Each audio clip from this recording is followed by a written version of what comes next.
na nining mong kuntaga si Sister Flor Balaba atong dasigon sa Pasipang Palakpakan. Sister Flor, huwag may may grupo din na ihatag sa kasi kasapaan ta. Hello.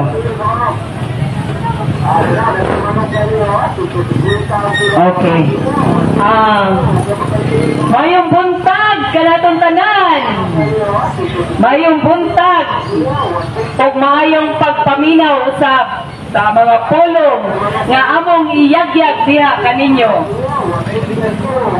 Sa wala madugay atong nadungog nga ang Diyos si Kristo nagtukod og usa lamang ka iglesia nga maoy mopadayon sa pagtudlo o pagdumala sa iyang katawhan.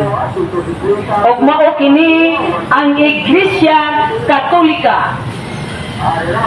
Diha sa Iglesia Katolika nagtudlo nga si Maria nga inahan ni Jesus gipanangkot nga walay puling sa talang panalundon ug nahigawas kini sa tanang epekto niini ug sukat pa sa unang gutlo sa iyang kinabuhi gipuno ng daan sa Dios ang iyang kalag sa grasya ug wala gayoy bisan usa ka higayon nga siya nailawom sa gahom sa yawa.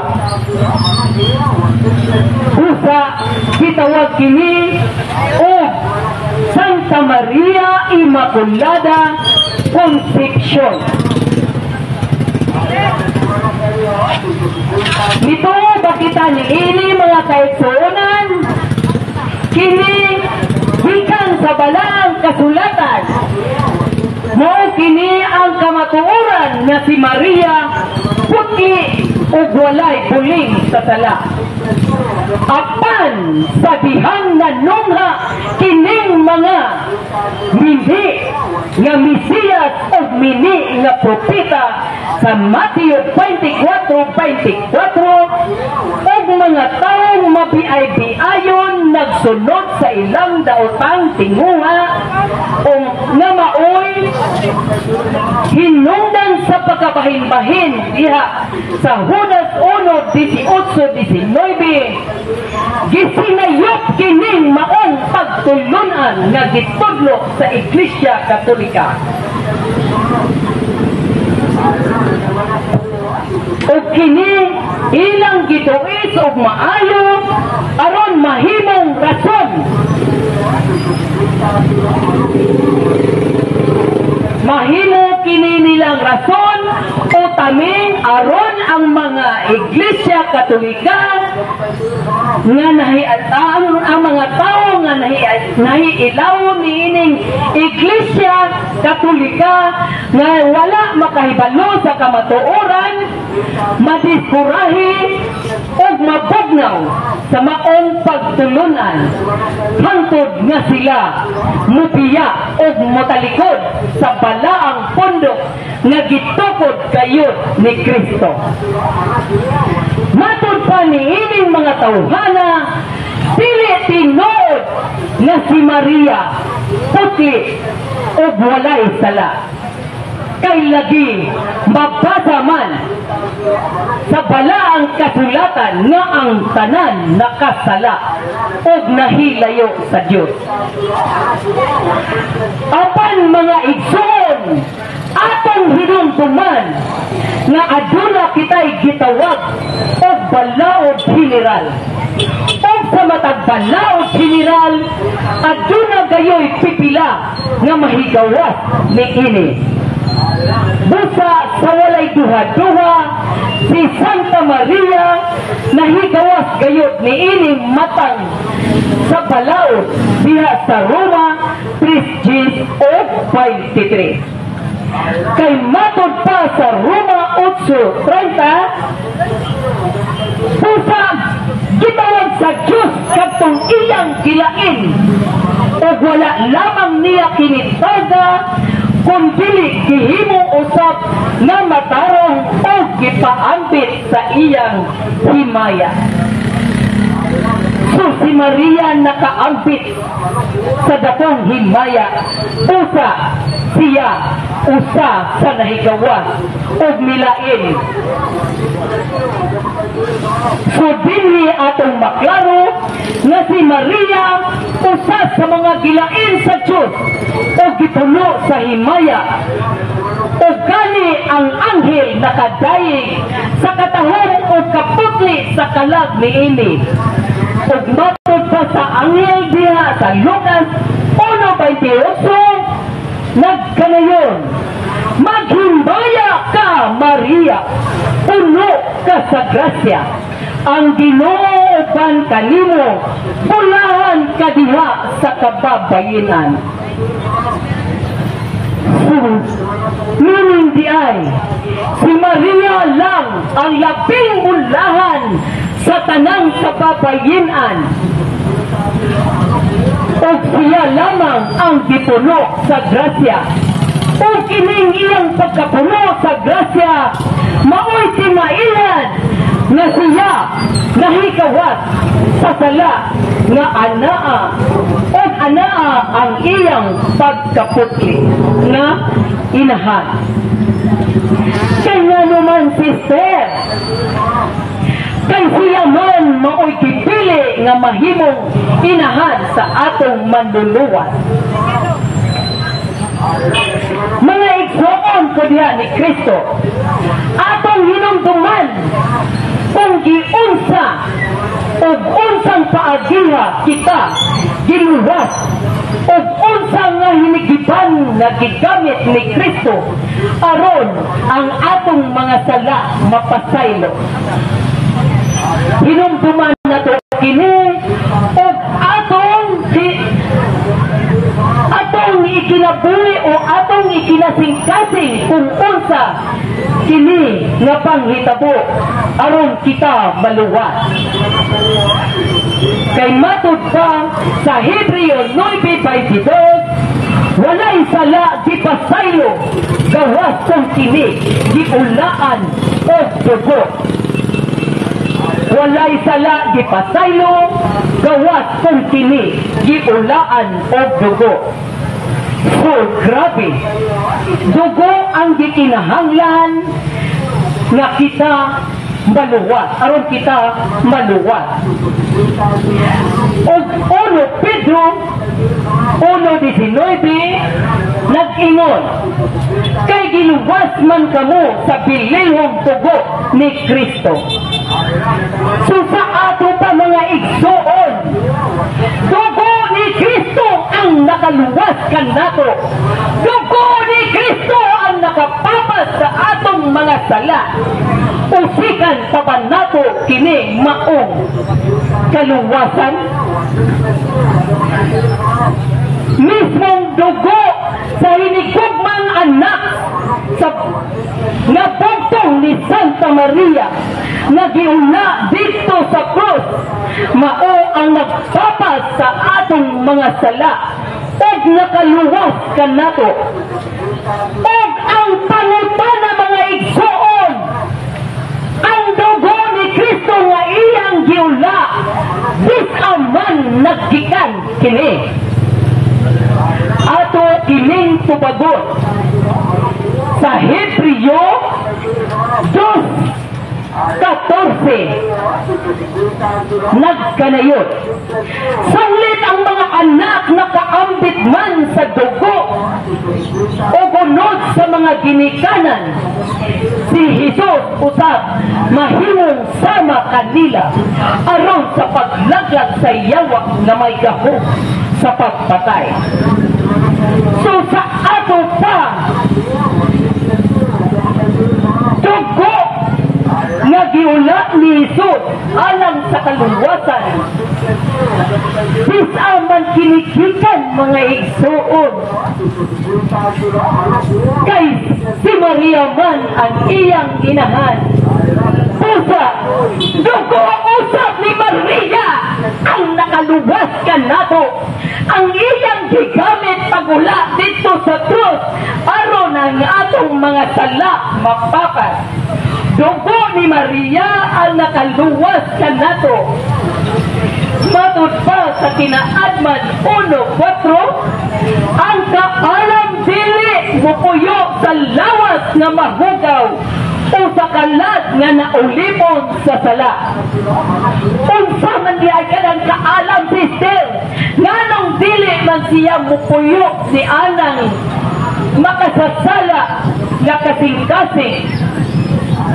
Tubagon ko kaning pangutana sa 1 Corinto 1:24 na gingon, si Kristo mao ang gahom o kaalam sa Diyos. Pusa si Kristo diha sa sabakan ni Maria ni Puyo. Kay lagi si Maria putli man o walay sala. Tataw ba mga kaigsuunan? Tataw ba na siya dahil layo? O wala madulig sa pagpagkasala? Oo, tataw kaayo. O ganit dinigiklaro ang pagkaputli ni Maria kaysa wala pamataw si Jesus. Mipuyo man siya sa sabakan ni Maria. Kay kung makasasala pa si Santa Maria, dili unta kini mahimo inahan ni Kristo. Pusa, nga naman nga muingon man kita nga si Maria dili putli, si Maria makasasala, na anaaman nakasulat man sa balaang kasulatan. Ug tataw kaayo nga si Maria putli ug walay sala. Amen. Amen ba mga igsoon? Si Maria putli ug walay sala.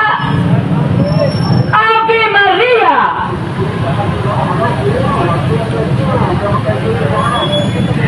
Ug pili lang ang pagkaputli ni Maria ang ilang gituin, kundi pati usab ang iyang pagpabilin nga ulay kung birhin.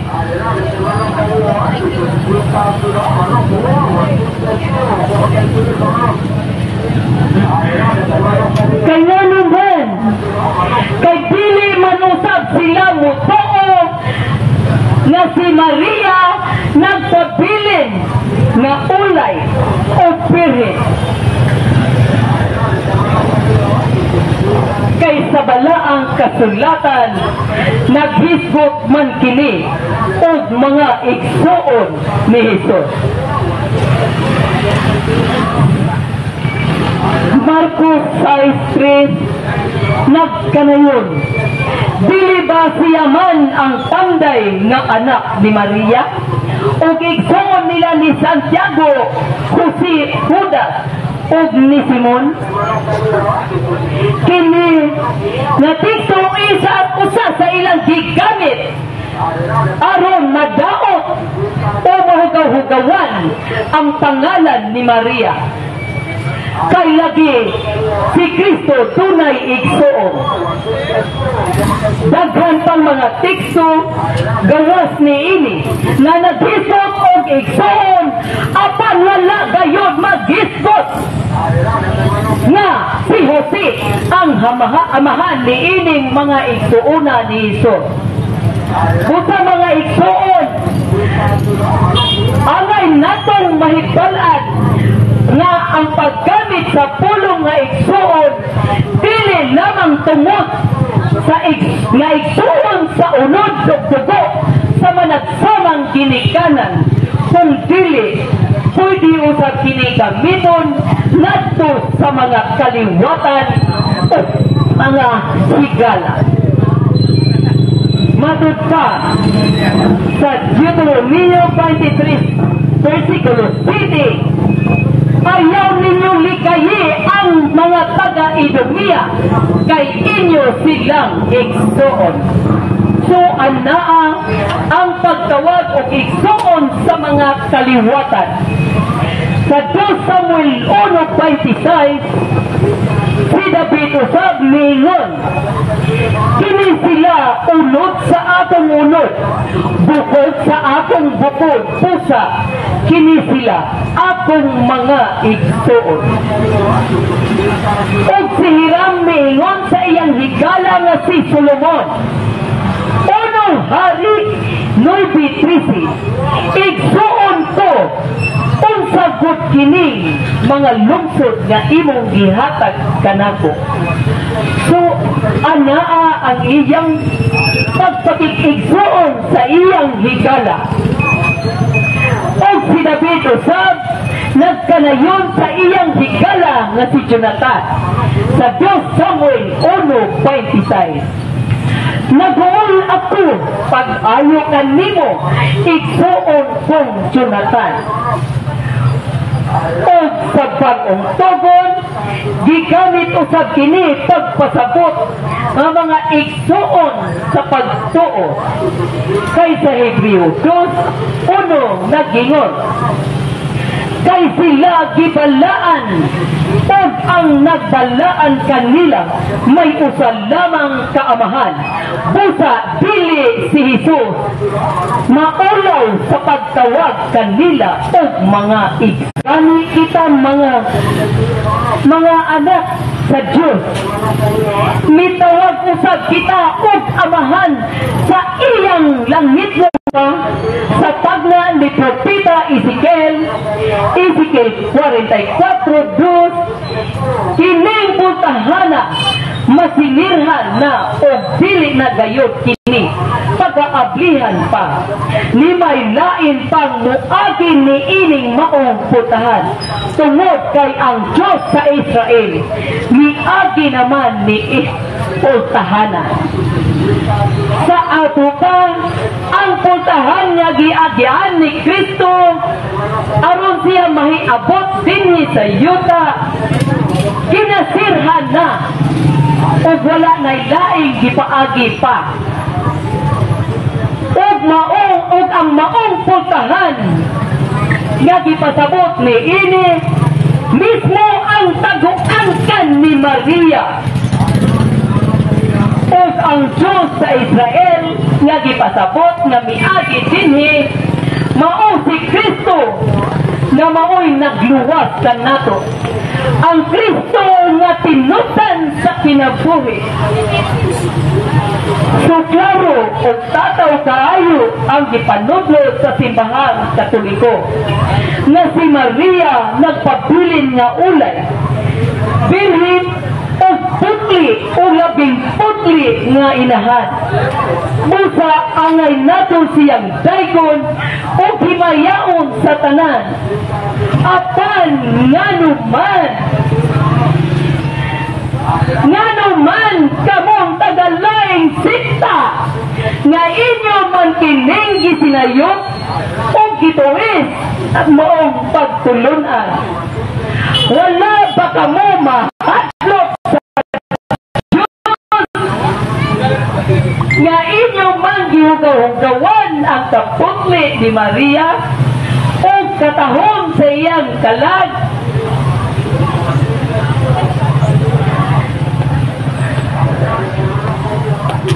Nga naman nag-inahanglan man nga inyong labayon o lapot ang inahan sa tinubdan o sa tinubdan sa kinabuhi.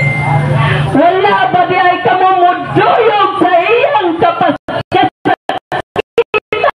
o kapaitan nga milagbas sa iyang kasing-kasing sa dihang si Kristo nga inalanggang anak nagula og dugo alang kanato aron kita maluwas. Nganong inyo man nga pagasaybon ang kamatuoran, wala ba kamo makaapit sa maong kaluwasan? Mao ba kini ang inyong ibalo sa iyang mga kasakit o mga pagantos? Ug inyo nang nabati ang mga kamatuoran dinhi ning atong tulumanon kay usay ka magkaturan. Ako lang hinaot nga daghang kamog nakatunan. Daghang salamat.